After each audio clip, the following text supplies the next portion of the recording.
I chose a mailbox as something a bit different for this 10-minute real-time drawing video.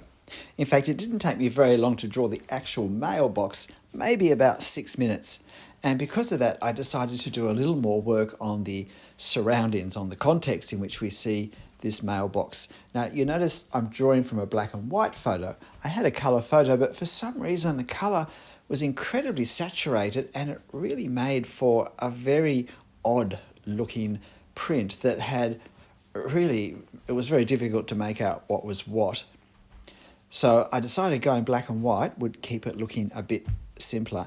And if you're not used to drawing from black and white photos, it also reminds us that in many ways it's easier with values and whatnot, with the lights and darks, because the desaturation process has already turned all the colours into values for us.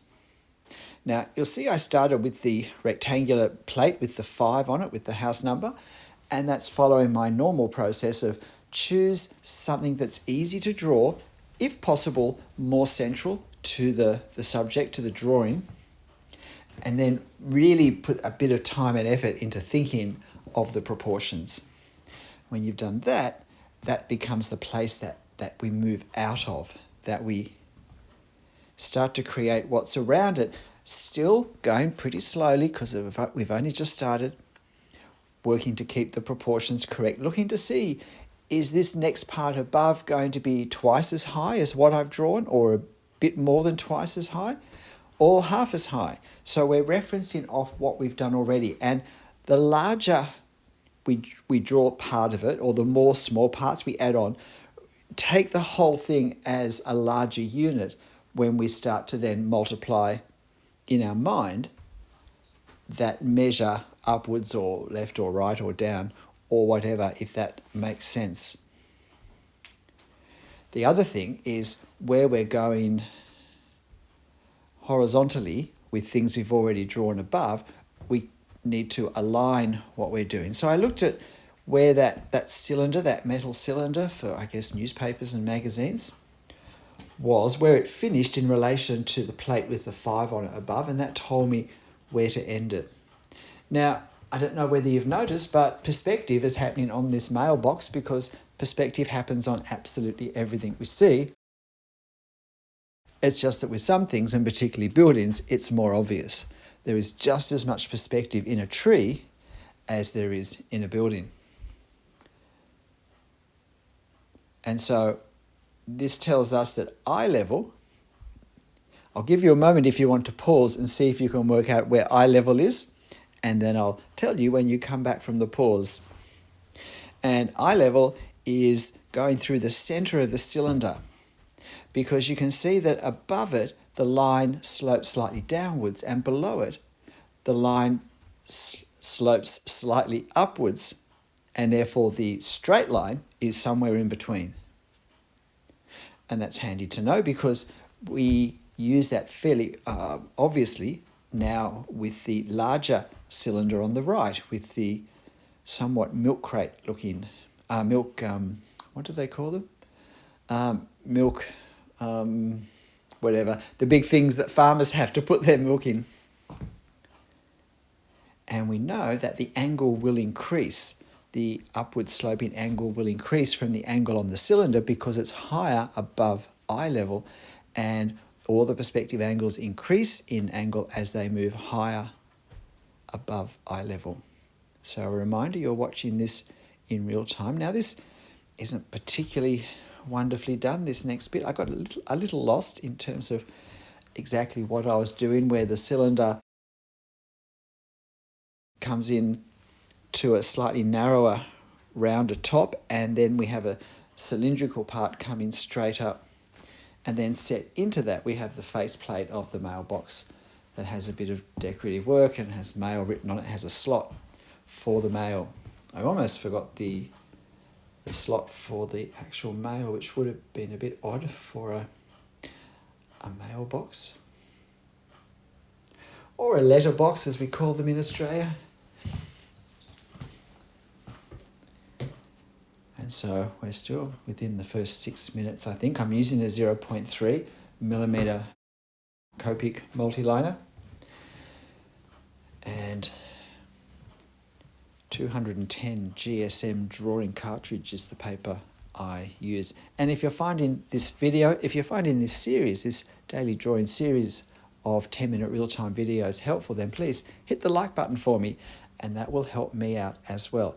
And if you're doing more than one or two of these and you've found the process of doing them helpful, please let me know in a comment, because that is the sort of thing that I can use to make decisions as to how long do I continue something for. So if I think that people are using them and benefiting from them, then I'm more likely to squeeze some more of these in during my week. Now, we're still within the 10 minutes of real time, but I've pretty much finished the letterbox for this fairly gestural level of drawing at any rate. So now I'm looking at the hedge. I did a video about 2 weeks ago, I think at the most, on how to draw hedges. And I think if you draw gardens a lot, or you draw grand architecture where you often do get trimmed plants of small or very large scale, then knowing how to draw a flat trimmed edge is an incredibly useful technique. When I say knowing how to draw, of course there is no right way of how to draw, but there are ways we can approach capturing the effect. And what I mean is we can start to experiment with that in a daily exercise such as this, so that when we're doing a more considered drawing,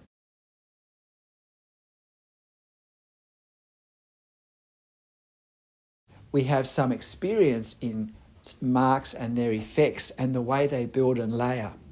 One of the, I think, challenging things about hedges and trees and foliage in general is it's not drawing those things all at once, the way we might draw a window on a wall, but we end up layering multiple layers of hatchwork, cross-hatching, and so forth, and also marks and such. And so it's having the confidence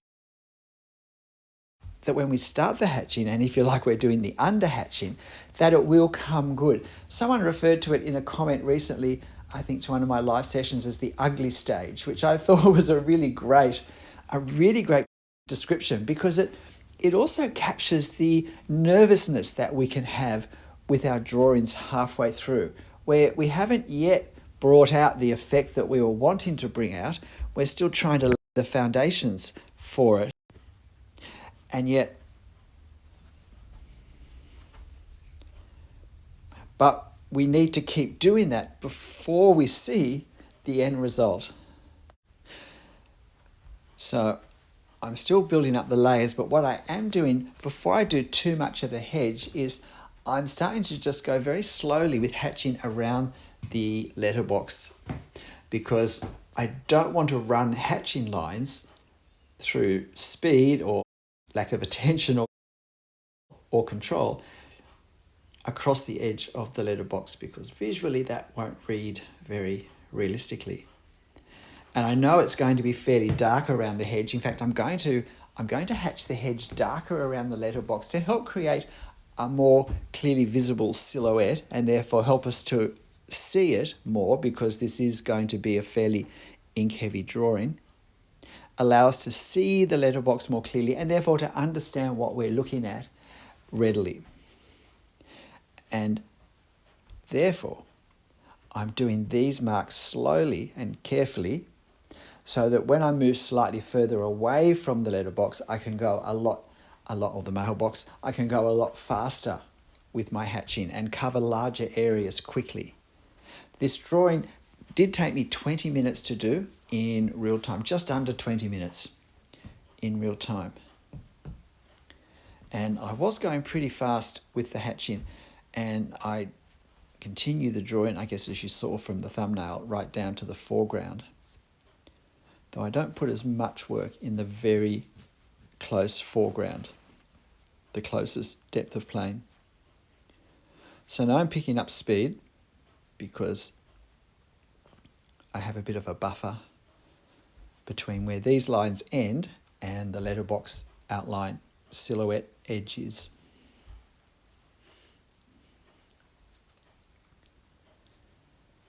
And especially at the top, trying to capture something of the effect of light on the very top.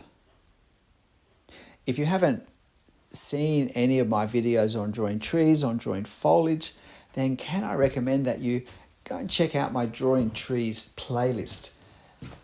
I think there are some very helpful tips, and I've had a huge amount of feedback from people saying that my approach to drawing trees has radically transformed their experience and their end results in drawing trees.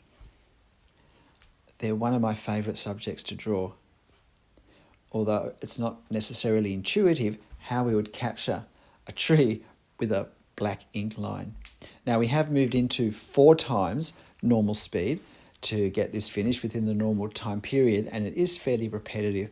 But if you'd like to watch this part, or maybe some of the later part of this sped up part when I'm doing the foreground at a slower speed, then use the cog icon that you can see in the corner, and you can decrease the speed down to half speed, I think even a quarter speed if you want, which will bring it back to pretty much real-time drawing speed. So if you'd like to, as I said, consider more carefully how I'm doing the marks to create the effects I'm creating in the foreground, then you can do that. Now I'm trying to get a bit of variety of marks in the foreground. I'm trying to get not just lots of vertical lines of various types and clumps and combinations, but also some horizontal lines as well for contrast. And I must admit, I had thought I was just going to finish with the hedge when I started the upper part. And then I thought, oh, look, I may as well do a super gestural attack on what we see on the other side of the hedge, because that helps to highlight the light on top of the hedge. And it also reflects very much the suburban garden nature of the scene. And I think that was a good choice. I think that lit up part on the top of the hedge reads more strongly now for what it is. And now this happens a lot more quickly because I'm not putting nearly as many lines as I did for the other hatching. And you can see I'm doing some horizontal lines to indicate some shadows that are being cast from the left on the ground across to the right. Not super obvious, but it was there, and just balancing some of the edges at this point, and I'm done. G'day, I'm Stephen Travers. Please hit the like button for me if you haven't done it earlier. A good little subject, a nice change, a bit of a different way of thinking. I hope you find it as helpful and interesting as I did. You'll find it on my channel community page, of course, this reference photo. But look, whatever you draw and however you draw it, make sure you have fun. I'll see you next video. Bye.